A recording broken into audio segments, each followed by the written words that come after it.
consistently supported the repeal of federal legislation restricting the right to keep and bear arms. I just recently received a communication from Duke University where Congressman Paul went to medical school. He's a physician, has delivered about 4,000 babies in his career. And it was interesting because they sent us some pictures of him from their yearbook and talked about sort of what he likes to do when he's not studying and advancing his medical career. And the three things they referenced were dog surgery, golf, and shooting his .22.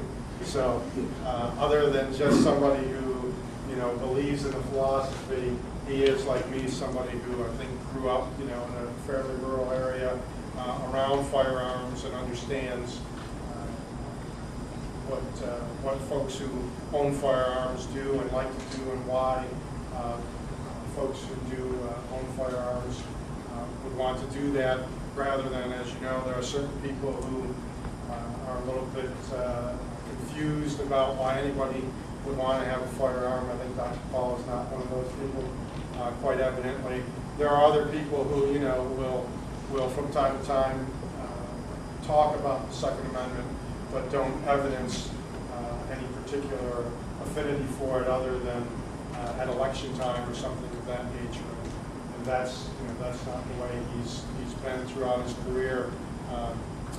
Some of you may recall that when the assault weapons ban finally was allowed to sunset, there was a time there that was a little bit tense because the president, not personally but through his spokesman, had said that he would like the assault weapons ban to be continued. Congressman Paul took the lead in drafting and circulating a letter among conservatives and pro-gun members of Congress to communicate with the White House that the assault weapons ban ought not to be continued. And it was either the AP or the Washington Post that ran a significant story crediting Congressman Paul's advocacy and the letter that he didn't sign alone.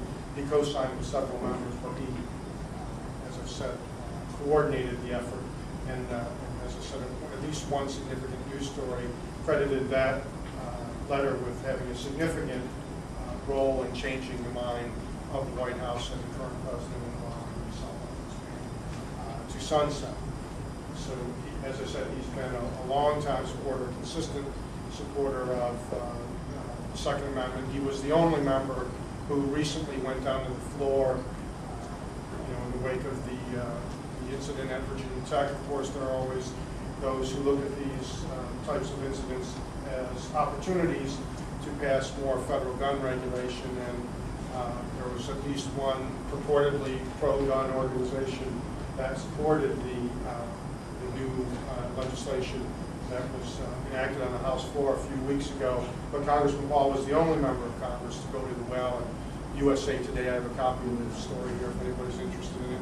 USA Today mentioned his comments as being the only one who went to the floor to oppose more federal gun restrictions. So that's his approach, has always been his approach. He continues to do that. H.R. 1897, I think, has one co-sponsor, and it is a Virginian. It's Virgil Blue. So if you live in a congressional district other than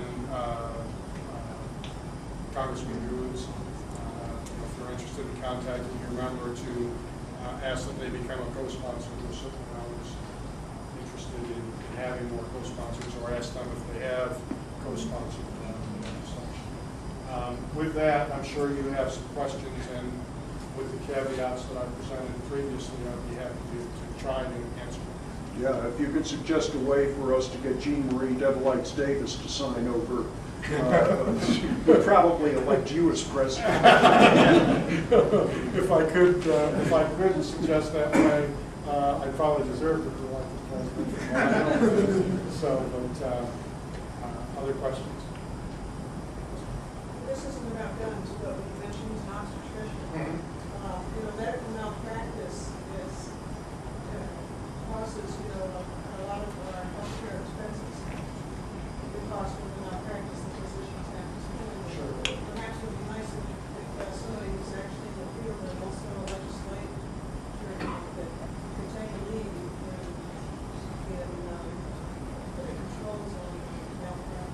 He has been very interested and active in supporting tort reform, not just in a personal way for folks in his line of business, but generally speaking, he's concerned about the issue of sort of the courts and torts and trial lawyers run amok, and when there is proper federal jurisdiction, we will always come down on the side of trying to make sure that people, whether they're gun owners or obstetricians or people who run small businesses, that they're not put out of business by the trial lawyers. Since it was federal level, I should have said Jim Moran. Right. that may be even a tougher sell. That may be even a tougher sell than Mrs. Davis. I've got a question. Sure. A little off topic, but you're very close to the situation. What's your take on Parker versus DC and what Benny's trying to do in the Supreme Court hearing? I'm not sure what Parker versus DC is. Oh, striking the DC. Yeah. I don't know a lot about the case. I know you don't, but I thought maybe you were close to it. Right. You had some. Yeah, I know we have had bills in Congress almost every year, I think, to try to get it stricter. And Congressman has always supported that legislation. And I think Virgil Booth has been a primary sponsor of it in some occasions. I don't know a lot about the case, so I can't comment on that. I can tell you the Congressman's position is, once again, that we should get rid of it. Where does Congressman Paul stand on national security? Can you explain a little more about that issue? If you have to consider your permit to is recognized all. Yeah, I think his only concern would